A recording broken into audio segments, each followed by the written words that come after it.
Another formatting characteristic that we can apply to our cells consists in altering some of the default settings. The alignment Excel applies by default to the numerical and alphanumerical data. For the numerical data, we do know that it always adjusts by default to the right side of the cell, whereas the alphanumerical data is normally aligned to the left. For example, these are simple text types and therefore Excel has adjusted them to the left of the cell. But I can also change that by using these alignment tools. They are on the left, but I could also center them in their cell, or I could even adjust them to the right. I can choose any of them. With these numerical data, I might want to center them in the cell as well. On the left maybe is not that common, but even though I could do it, it is not the default. I could also leave them aligned where they are, which is what the default dictates, that is, on the left. I could even adjust them and give them a specific margin. That is, adjusted to the right, but they are all in a neat column with their figures adjusted to the right, but not right at the edge of the cell. So in this case, I can establish gradually different margins to separate them at a given distance from what is the edge of the cell.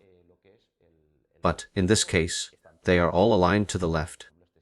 For example, this one, if we return it to how it would be usually, adjusted to the left, but then I can move them a bit to the right, but always keeping a constant distance from the left margin.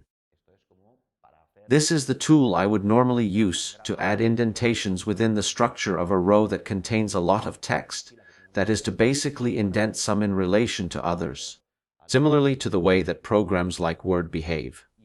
And this is one of the things we can do within Excel as well. We can also implement an oblique alignment. In other words, in these cells, for example, where what's written doesn't fit, because here with surnames and name, we clearly notice that the word surnames fits but name doesn't really appear.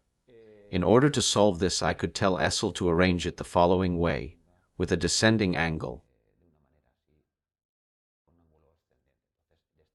In this way, we see that, indeed, it fits slightly better, each one of the titles with their corresponding data.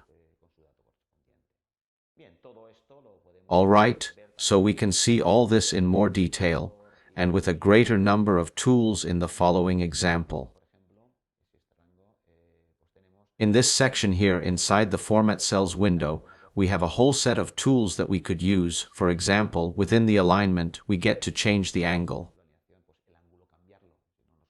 If we're not convinced by the 45-degree option, which is one of the one that Excel has by default in this drop-down menu, we could tell it to be a higher angle. We click on Accept, and it sets the selected angle. And all of this gives us a set of tools that we can combine to make our spreadsheet more readable, attractive, and useful. See you all in the next lesson.